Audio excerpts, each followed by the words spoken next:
I'm Adam Camilleri and welcome to episode 14 of Gaming Against the Grain. This is a Warhammer 40k podcast where I am trying to make uncompetitive armies work. An overview of today's episode, and just letting you guys know at the start, this will be the last episode that I upload to YouTube. From now on, there's going to be a new place where you can keep up to content from me. So unfortunately, there's no listener questions, there's no army lists to review. I'm going to bring you all up to date with where I'm at, what has been happening in my life, and what I've been up to. I'm going to tell you guys about what I've been playing and the recent events I've attended. Now, first and foremost, where have I been? So it's been quite a while since between drinks. Shit, I think my last one was before I went to ETC. So I think I'll start off by telling you guys all about that, which was utterly incredible. So I was lucky enough to be selected to go to Croatia to represent Australia as part of our Australian team. And I think I told you guys about the list I took during our last episode, which was a guard soup, so Imperium soup, which was guard, assassins, and custos. It was a really defensive army, and it was designed to be the put-up, so it was designed to be the first army that we chucked up in the pairings process. Now, I enjoyed the absolute shit out of my time there, and I can't wait to go back again, because I'll be fortunate enough that I must have done something right, because I've been selected to go back again in 2019 to Serbia. So yeah, something must have gone right. So just giving you guys a rundown of how I went at that event, I actually managed to win 4 of my 6 games whilst playing a really defensive list. One of my losses was only a couple of points. I think I lost to a triple Baneblade list by 2 or 3 points. And then the other loss was, got 20 pointed by Sean Naden. He kicked the crap out of me. And that was pretty cool for me, because Sean Naden is kind of my inspiration for this whole concept. So when I cooked this up, that I wanted to try and make a crap army good after years and years and years ago, actually. And that when I heard about what was called Lichtershame, Sean Naden took literally the worst kind of early, it was either late 6th edition or early 7th edition army, which was Tyranids, and he won the LVO with it and crushed everybody, and it got called Lichtershame. And he became famous pretty much from that. And so that inspired me to firstly continue with Guard during all the 7th edition when Guard were trash, and then to do this now. Now, I've said that before, Adam Abramowitz, he's inspired me to make a podcast out of this and to document this journey and stuff, because very much trying to get better at the game by playing and taking guys on a journey with me as I try and achieve something. That's certainly been inspired by many other people. So yeah, we went to ETC, and the very first game I got chucked into was against triple Baneblades, and I was the put up here. I got the option to go and check out the tables, and my captain said to me, "Hey Adam, we're thinking about putting you the put up here." This was against Turkey in the first round, and he said, "You're likely to get chucked up against Knights or probably Baneblades." And so I went and had a look at the tables, and I realised that, hell, there was really, really good line of sight blocking terrain on some of the tables. And because I was the first guy to get chosen to get paired, I'd get to pick what table it was. And I went back to my captain and said, "Hey, if you put me up, I don't think there's any way I can give up a 20. And I did one better than that. I got a 1-point win against the Baneblades, because ETC missions, they're triple tiered. So you've got Eternal Wards, you've got Maelstroms, and then you've got kill points as well. Now, because I had some really good line of sight blocking terrain against what was essentially he ended up playing a very static game with his Baneblades, which was probably a mistake. He should have pushed on me. But because of that, some of the Maelstroms went my way. I ended up getting a 1-point win. So I was fucking ecstatic that, I could go to the ETC, be the put-up, and win my very first game. I was over the fucking moon. On top of that, it was really validating that I was good enough to play at that level. I had some concerns before then that I might not be up to scratch, you know. You never quite know how good you are until you play someone who's is at a certain level. Now, I can say, over the weekend of the ETC, I played against, I think Sean Naden's probably one of the best, if not the best person I've ever played against. And although he tailed me up, no one else did. So I'm happy and content to say that I can hold my own at that level, and pretty proud of that, because like I said, you always have concerns going into something new at a new level of the game. So yeah, I did really well. I think I did myself justice, and I did my team justice. And look, we we did really well, but unfortunately we came either win or draw short of being the best the best Australian team and getting the best result. We tied with Australia's best ever result, so that's something to be proud of. We are equal best Australian team that have ever been sent to the ATC. Now, I don't want to give too much away, but the team that has been put together for next year. So I'm the vice captain of the 2019 team, and the team we're putting together at the moment is terrifying. And I really hope that other countries underestimate us, because we're bringing, for the first time ever, we're actually bringing literally the best possible players we can get. What usually happens with the Australian ETC, unfortunately, is we bring the people who can afford to go and who are able, and who can get time off work, because it's such a huge commitment to go over to Europe, and it's financially such a big cost for us to fly over there, stay over there, etc. Usually we can't. It's very unlikely that the best players in the country are all available at the same time. In fact, it's never been happened before. Never been even close to done before. But this year, me and the captain, Peter Patel, who I went over with this year, we've been actively headhunting, trying to get the best possible team we can. And it looks like it's going to be really, really, really good. So that's something exciting for us. But moving on, where have I been? Sorry, guys, I've neglected you all, neglected this channel, because I've been trying to get another enterprise off the ground, and that's called Down Under Network. So what that is a streaming service on Twitch, and a website, and a Facebook page, and that's a whole bunch of other things. But at its heart, what it is event streaming. So I've turned myself into something of a commentator of 40K. And me and my partner, whose name's Joshua Diffie, we've been traveling to events all over Australia and commentating on the games there. The first one we did was the ATC, which is the Australian Teams Championships. So it's very similar to the ETC that I went to, but it's every state in Australia sends a team. And so we went over to that a month ago, and we did 18 hours coverage of live streaming.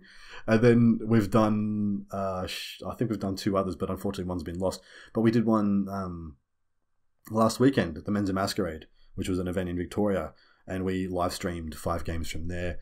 And since then, I've also been putting Gaming Against the Grain up there. So I've been live streaming Gaming Against the Grain on our Twitch channel, and people have been watching and commentating, and I've been interacting with the community and with my audience as I go, which is something I found invigorating, amazing even. So this last, podcast to be chucked up on YouTube is the purpose to redirect you guys. If you still, love my content and enjoyed what I've put out and kind of the journey I've been on, it's not ending, it's continuing.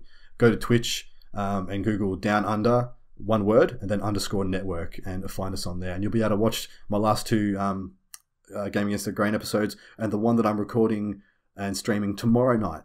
I do know that the Australian time zone is very unforgiving for a lot of people out there, and I understand that I've been lucky enough to have quite an international following.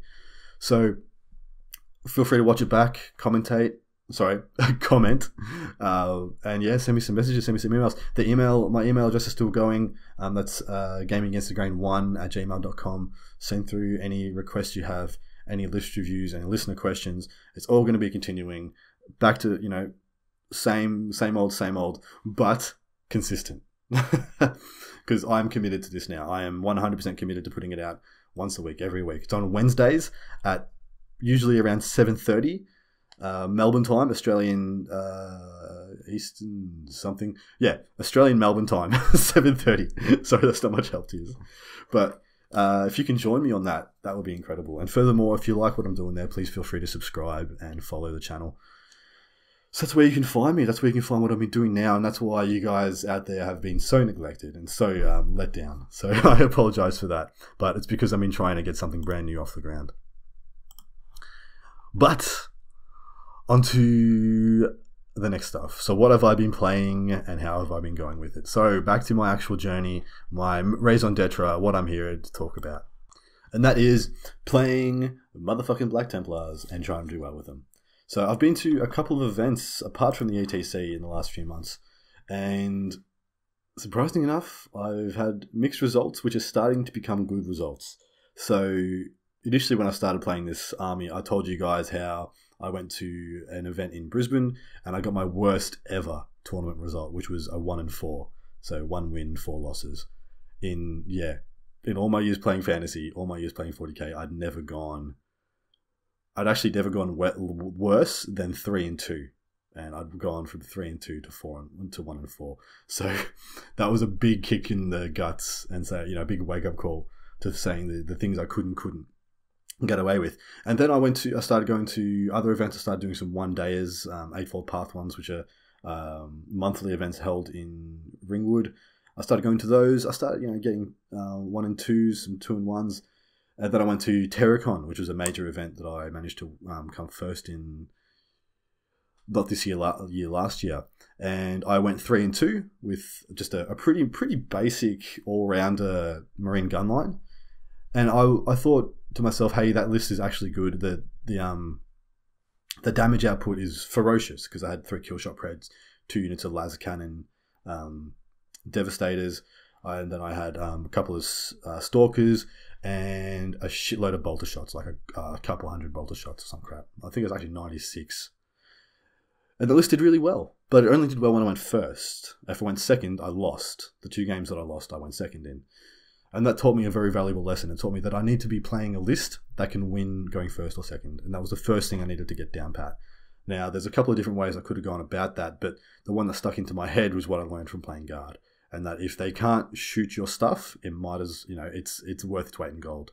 So I invested in rapier carriers and my thud gun, which I was already over the moon about. That was not thud gun, Thunderfire cannon.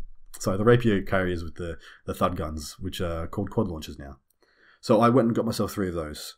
And I chucked those into my list, which I took to EastCon, which was a major event held once again in Ringwood a couple of months ago. And I went 3 from 3, guys. So I had to, I dropped out of that event for day 2 because we wanted to stream the top tables in the last 2 games, and we did. Me and my partner Diffie for Down on the Network, we streamed it live.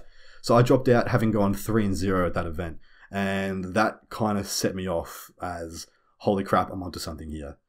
So that list, to give you guys an overview, it was a jump captain. So that's a captain with a jump pack, and he had a Stormbolter and a Thunderhammer. Then I had a lieutenant with just a Stormbolter. He had a Power Maul, but I fucking forgot he had a Power Maul for the entire event. And then I had 3 into Scouts with a Stormbolter on each sergeant. Then I had 2 units of Plasma Inceptors. So that's the jump pack Inceptors, Primaris Inceptors. But I gave them the Plasmas instead of the Bolters. Now those are actually pretty key. When they come down, they have a lot of firepower, guys. They have 6d3 plasma shots each, so it's an average of 12. So 24, essentially 24 plasma shots that I get to leave off the board and I can deploy safely. Then to round out that detachment, I had a unit of 9 Stern Guard with special issue bolters. Then I had a Devastator squad with a missile launcher, a Cherub, and a heavy bolter.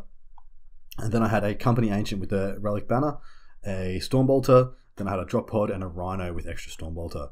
Then I had a Spearhead detachment with the 2 Rapier carriers, a Thunderfire cannon, a lieutenant with just a Stormbolter. I think you can see a pattern here. There's a lot of Stormbolters in here.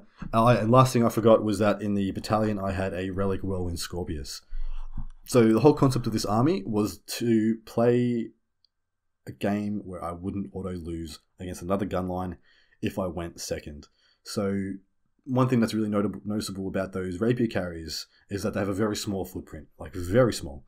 Like all the Thunderfire and the 3 rapiers together have a smaller footprint than a Rhino, which means they are very easy to hide, and they're very, very good at taking advantage of the ITC ruins rules, which is that the bottom level of ruins is line of sight blocking. So I can hide those as long as I have any single ruin in my deployment zone. I can hide all of that. And then furthermore, if I have a second ruin or a ruin that is big enough, I can also hide that rapier. The Scorpius, the Whirlwind Scorpius, which is a fucking great unit, guys. It's got 3d3 strength 6 neg 2 damage shots, and if it doesn't move, it shoots twice. Doesn't need line of sight, 48-inch range. That's legit. That's really good. So 6d3, you know, strength 6 neg 2 damage. Give that Storm of Fire. So 6 is neg 3. And you've got yourself a source, you know, a super, super nice source. So the idea was to deploy all that stuff out of line of sight with my Warlord Lieutenant, who just had a Stormbolter. He was the one in the Spearhead, and just chuck them in a bubble, zone off with the Scouts around from them, and have the Rhino full of Stern Guard there for a counterpunch. So if people were to push up on me and get in there quickly against me, I could deploy the Stern Guard and then pepper them with a hell of a lot of Strength 5 shots. So those 3 Rapier Carriers and the Thunderfire have got 16 D3 Strength 5 shots. The Thunderfires being innate neg-1 and the others getting neg-1 rend on Storm of Fire. And that did really, really well. In reserve, I had the 2 units of Plasma Inceptors, and then I had the Drop Pod, which had the unit of 5 Devs with the Heavy Bolter and the Missile Launcher and the Cherub, and then I also had the Lieutenant from the battalion with the Power Maul and the Storm Bolter, and also that Relic Banner Ancient. Now the whole concept of that was to get that Relic Banner next to those Inceptors, because those Inceptors are fucking expensive. They're 177 points, guys, for the 3 of them, and I had 2 units of them. But as soon as I put that Relic Banner next to them, they are worth those points now. They are worth that investment, because I'm essentially... So my thinking was, I've got that Relic Banner gives me a 3+ to shoot back when I die, and I have 6 of them. So on average dice, with no rerolls, 6 of those guys, 4 of the 6 of them should shoot back. Now I pay 177 points for 3 of them, and that means 4 of them is 236 points. So for the 277 point units, I get another 236 points of efficacy out of the unit when they die. And boy, did they fucking die. They died at everything, guys. But it doesn't matter, because when they shoot back, they're incredible. And they drop down with a Chapter Master, because I upgraded that captain to a Chapter Master every game. And then when they shoot back, they're rerolling to hit and they're rerolling once to wound. So they do a shitload of damage. I needed them in there because Knights are such a big, big, big thing in my meta. Such a big thing. They are everywhere at the moment. So the whole concept of the list was to be, sit down a line of sight, the Knights can't get you, I'm in my backfield, they can shoot some scouts if they want. Use the 16 D3 Strength 5 shots to clear myself a landing zone, so that those Inceptors can shoot whatever they want. And it worked. It worked a treat. It worked in 3 games out of 3 at that event. And look, I played against lists that are very good. My first game was against Triple Knights. It was against a Valiant, a Castellan, and a Gallant. And then he had a bunch of Guardsmen characters. My next game was against a Ynnari and Dark Eldar Soup. Sorry, it wasn't Ynnari. I take that back. A Craft World and Dark Eldar Soup. And my last game was against Chaos Soup as well. And I managed to go 3 for 3. So I was super stoked with that. Part of me is like, I wish I didn't drop, because I wanted to see how far I could go with that. And I know the guy who would have played next, and it would have been a great fucking game. That was Joby Martino, and he took pure Grey Knights to that event, and he managed to go 5-0 with pure Grey Knights, and he was going to be my next opponent on day 2. So one of us would have gotten a cop the loss out of that, and one of our adventures would have been over. But yeah, really, really, really happy with that. Now, Jeremy did document that. I think you can find that over at Menza Gaming on YouTube. And he has, I'm not sure if he's taken a bit of inspiration from me, but he's certainly been trying to do something similar, where he takes Grey Knights to events and finds some success with them. So I'll just tell you guys what his YouTube channel is. I'm pulling it up now for you. If you guys want to go check out what he's done, he's a really prominent member of the community. Jay Martino on YouTube. Jay space Martino, Martino. Go check him out. He is really, really, really good player. He has won the CanCon Championship, the CanCon Australian Championships, back-to-back 2 years in a row. So that's something very impressive. Now, back to my stuff. Enough plugging other people. It's time for me to be selfish. So yeah, EastCon, I went 3-0. I was very, very inspired. Then the weekend after that, I had a 1,000 point event, which was, you can't really take a huge amount of, I guess you can't really take a huge amount of thinking or list planning or meta-analysis from that, but what you can take is momentum. So I went into that event, I played a 1,000 point list, and I'll tell you about it just because it was a bit of fun. So I took this list simply because it was going to be a bit of fun, and it was some stuff I love playing, some units that I really love, and it was, so 1 patrol detachment, I took High Marshal Helbrecht, I took a lieutenant, just so I could take Storm of Fire, then I took a unit of Crusaders with a plasma gun and a combi plasma and a power sword. Then I took 3 Assault Centurions with Hurricane Bolters and Flamers. And then I took a Land Raider Crusader and my trusty Thunderfire, which I never leave home without. And I went 3-1 there. And I came second overall, which was ridiculous. But it turns out at 1,000 points, when you move, advance, and pop smoke with Land Raider Crusader, there's not that many people who can take that out at 1,000 points. And then you just win because you get out and you've got 5 Hurricane Bolters from your Crusader, Land Raider Crusader, and your 3 Centurions, a bunch of plasma guns, and then you punch everything to death. It just went really well, really, really well. It inspired me to play and build some actual Assault Centurions because I was using my I converted up some custom half aggressors, half assault cents, but they're a little bit too small to be Assault Centurions. They're a lot slimmer. I built them to be like a sleek looking one because I didn't like the huge chunky models, but it's inspired me, and now I've converted up some what I call true scale Assault Centurions, and they've they're the right height. They don't have those stumpy little legs, and they're a bit more lean, and I've narrowed their shoulders and stuff, and I'm painting them up literally as we speak, and I'll be doing some more of them as soon as we finish this. But, I went 3-1 at that event. I managed to get second place because there was a big paint element to it and a sports score. And I think everyone enjoyed playing me because I had a really shit army. I had a wonderful time. And then the next event after that was the Eightfold Path, which was only last weekend. And I took a pretty good list. But there's a couple of things in there because Eightfold is a one-day. It's a 1-day 3-game event. It is ITC scored, and usually you're playing ITC-esque missions. But the list I took there was quite similar to the one I took to EastCon. So this is the 2,000 points. So I had an EastCon was 1,750, so I had a few more points to play with. And I essentially took one more Rapier Carrier. I dropped the Whirlwind Scorpius, and I took my 3rd Rapier Carrier, and then I took a drop pod with an Ironclad in it, with an Ironclad Dread, with 2 close combat weapons. And the thing that does smites, so the assault launchers, they do a smite to you on a 4+ on the charge. And I also dropped the Stone Guard and exchanged them for company veterans with Storm Shields and Storm Bolters in 2 rhinos. So 1 rhino with 5 in it, another rhino with 5 in it. And those units were really good. I don't know about the Storm Bolters being worth it because I bought 4 on each unit. So that's 20 points, 40 points overall for the 2 units of it. And man, they just die like punks anyway. It doesn't matter. I mean, people aren't shooting fucking plasma guns at Marines anymore. They're just shooting bolters at them, and they're all dying. But anyway, it was a fun list. It did what I wanted it to do, but the inherent problems with it are the inherent problems that are with all Space Marines right now. It's just that your win conditions are so small, and if you don't take advantage of them, like if you don't tick the boxes as you go, the things you need to do turn by turn to get a win, it's almost out of your reach completely. So it's a little bit deflating in that respect. And I'll tell you about the first game I played at that event. I played against a gentleman named James Smith.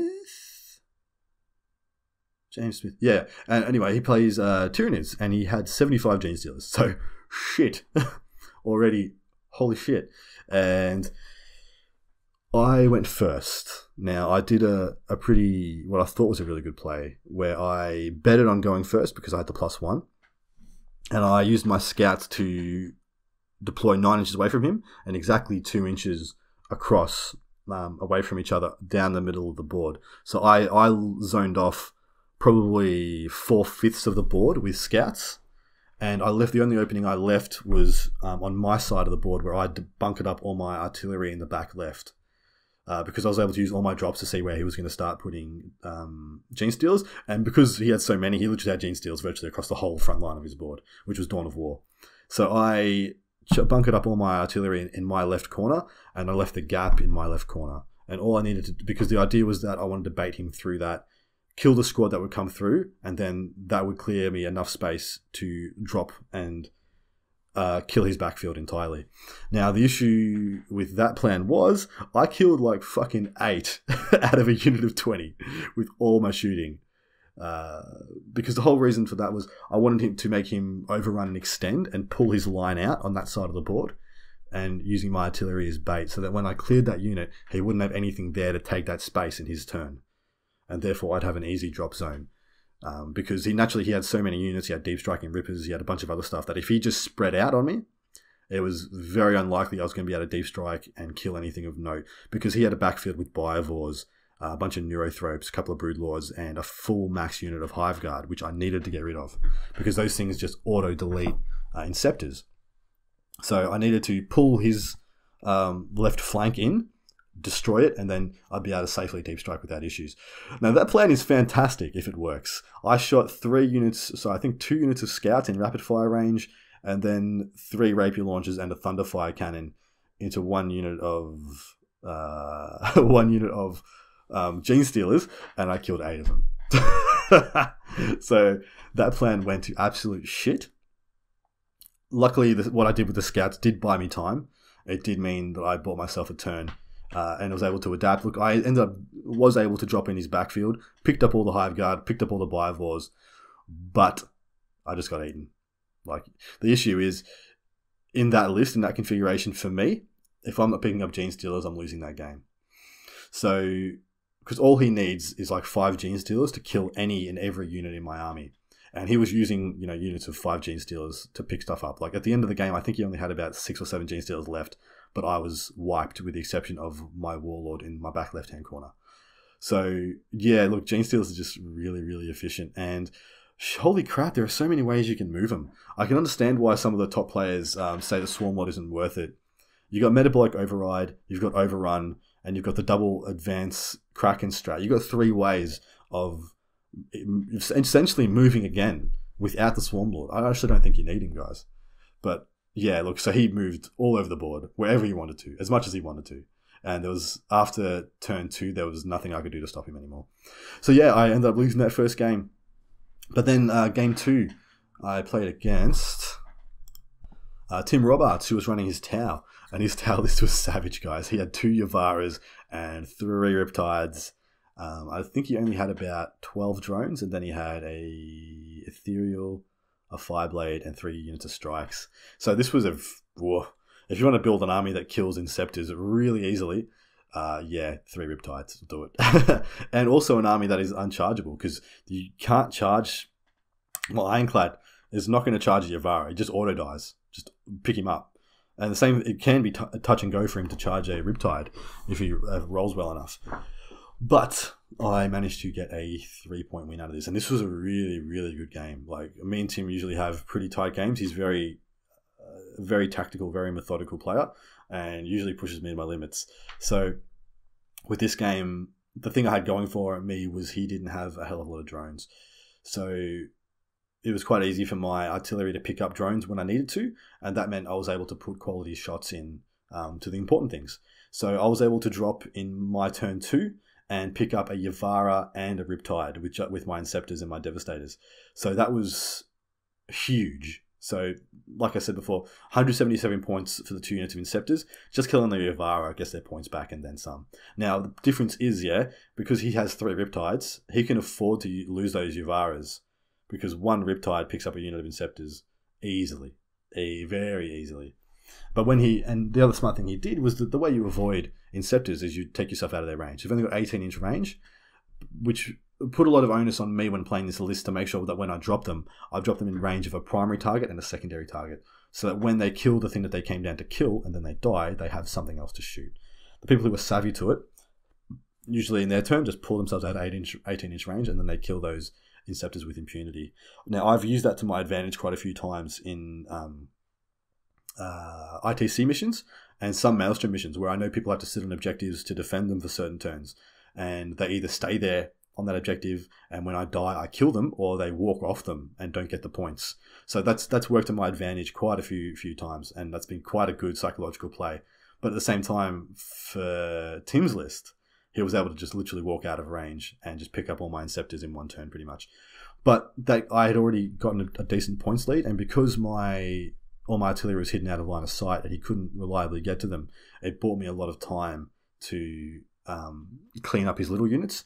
And because it was essentially a kill point mission, because it's ITC, so I was getting kill more every turn, because I was picking up some drones, picking up a strike unit every turn. I made sure I did that methodically. Like, I didn't pick them all up in 1 turn. I picked them up just enough. A4 Path has modified ITC missions, but that's the easiest way I can explain it. They're a little bit different to that. And then on to my last game, where I played against triple Baneblades. So this guy had a Hellhammer, a Stormlord, and what's the other one? I think it's the one with the Tremor Cannon. So the Banehammer. And then he had a crapload of infantry and a bunch of veterans. So all the veterans outflanked because they were Talan with the dagger and whatnot. And then all the infantry squads were inside the Stormlord. But what was good about this was he didn't use any of his screens. I don't think he quite respected how much damage the Plasma Inceptors could do. So I just took board position first turn, and he pushed. He pushed on me, which was really good. So that because I didn't drop turn 2, I already had good board position. I was already outscoring him turn 2, so I felt no need to drop and invest. But then turn 3, he got into charge range of a couple of units, so I knew I had to come down. I dropped literally in front of all 3 of his Baneblades. I lit up and killed the Hellhammer because it does the most damage. And then I half killed the Tremor Cannon, the Banehammer. Now I did a real funny trick where I deep struck my Ironclad out of line of sight from one of his tanks, but because of the positioning of the terrain, I was still within 10 inches, so it was still a 9-inch charge with a reroll, and I managed to get in, and my Ironclad was a fucking boss and managed to punch out his Stormlord for me. So in one turn, I killed two Baneblades and half killed another one. So I was really, really proud of that. The reason I was able to kill the Stormlord was because I'd shot my artillery at it for 2 turns. I think I'd knocked about 8 wounds off it over 2 turns. And then, yeah, the Ironclad came in, hitting on 3s, rerolling 1s, wind with everything, wounding on 3s. I used the CP, and he got 3 wounds naturally. CP'd one of them. Bang. 4 wounds each. 16 wounds. Dropped it. Dropped it like it was hot. It was so cool. And then, yeah, so that was my Eightfold Path. And look, I feel like I'm starting to get somewhere with these Templars. I feel like I'm starting to get a good grasp of the tactics that I need to do to win games. And that is being cagey, not auto-losing turn 1, and yeah, just kind of making the most of every point I can get and every bit of efficiency I can.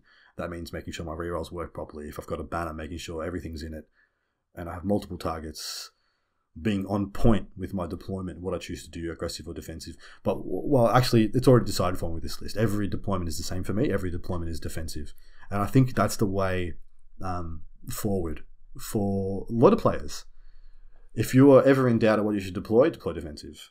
If you don't think you can bully your opponent's army on the table, definitely never bully your opponent. But if you think you can just rush in and play really aggressively, go for it. Otherwise, 80% of the time, play defensive.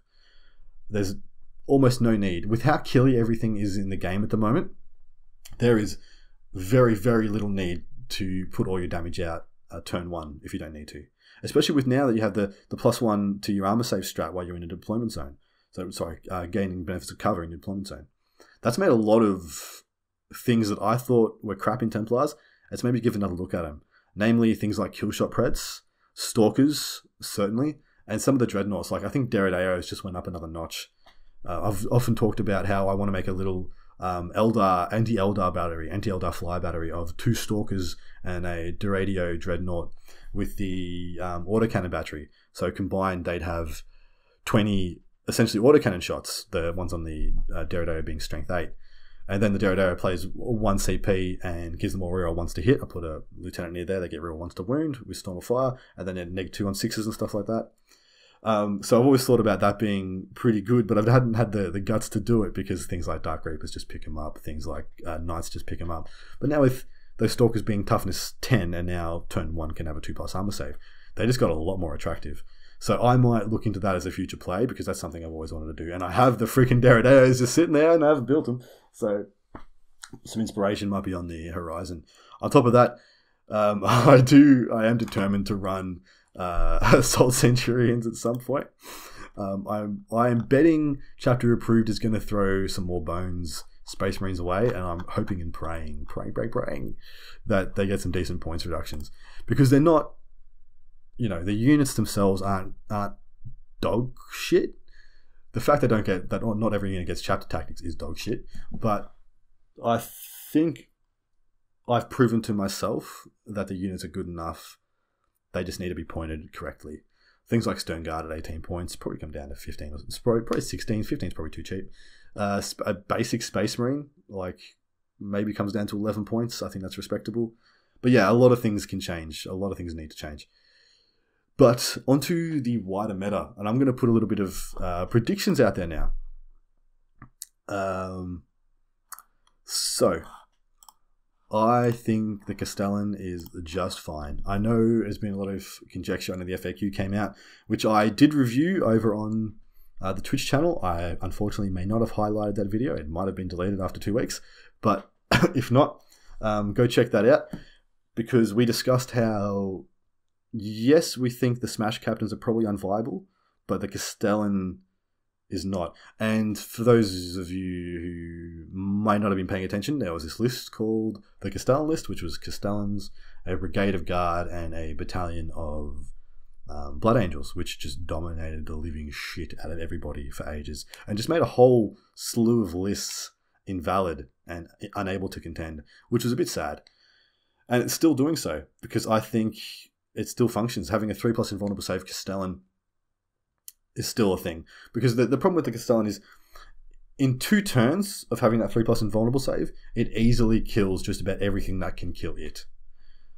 And then it doesn't need a 3+ invulnerable save anymore, does it? So that's the issue I see with it. So look, I actually hope Knights don't get a massive points hit in Chapter Approved, because I think it'll be a bit sad and it would kill them off. But what I do think is that no Knight should have a 3+ invulnerable save. It's just obnoxious. It's so obnoxious. Like, I've been trying to write lists that can kill a 3+ invuln Knight in 1 turn, and it's so fucking hard, guys. I don't want that to be the direction I need to take this army, or any army I make in the future, because that single model unit has polarized the scene to such an extent.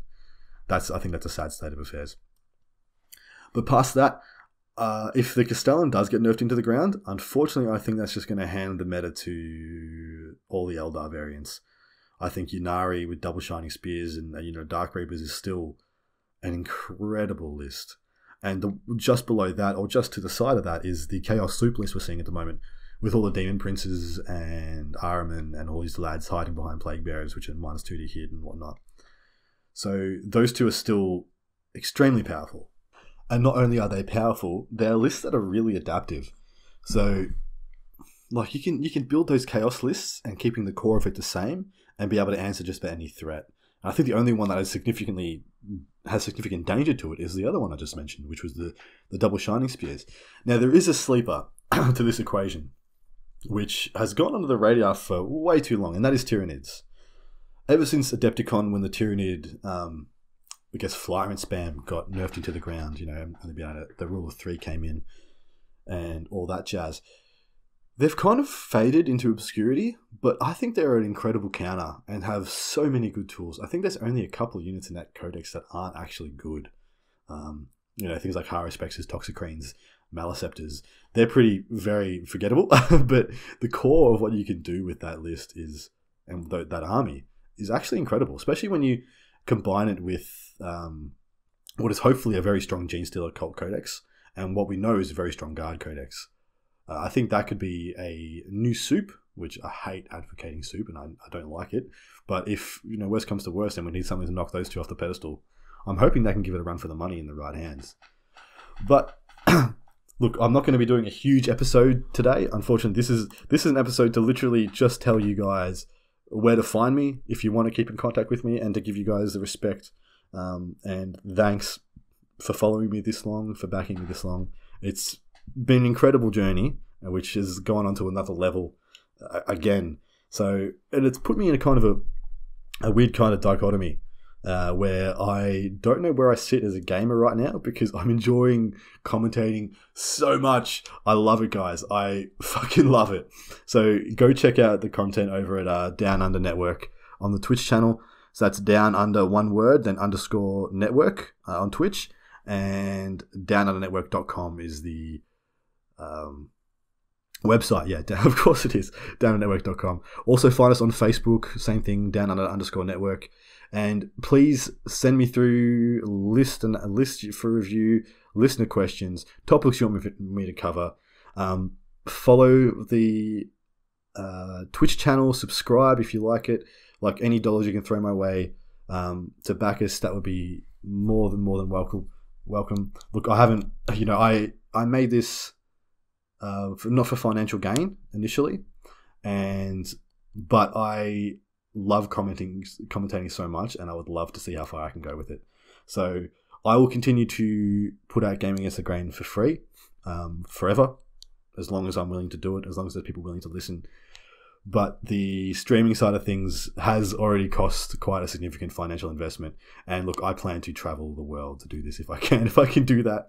So please check us out. I don't ask that you throw any dollars my way for liking Gaming Against the Grain. I want you guys to enjoy this for what it is, a free, episodical journey of me trying to make Templars good. But yeah, if you do love the content, the streaming, the game coverage, feel free to subscribe to the channel. Please do. That'd be greatly appreciated. We have giveaways coming up. We have swag to buy and sell, to give away. We have dice and all sorts of other crazy crap coming. Competitions. Incredible things for the future. And you know what? I have dreams and aspirations of commentating on the top table at the first 1,000 event.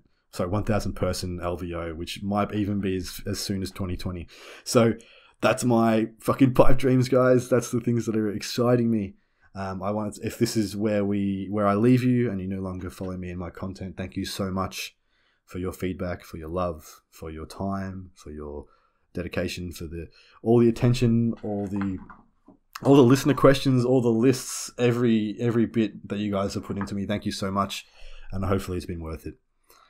So that's it for me. Join me on Down on the Network for all my future content, guys. Thank you so much. Appreciate it, and I love you all. Good night.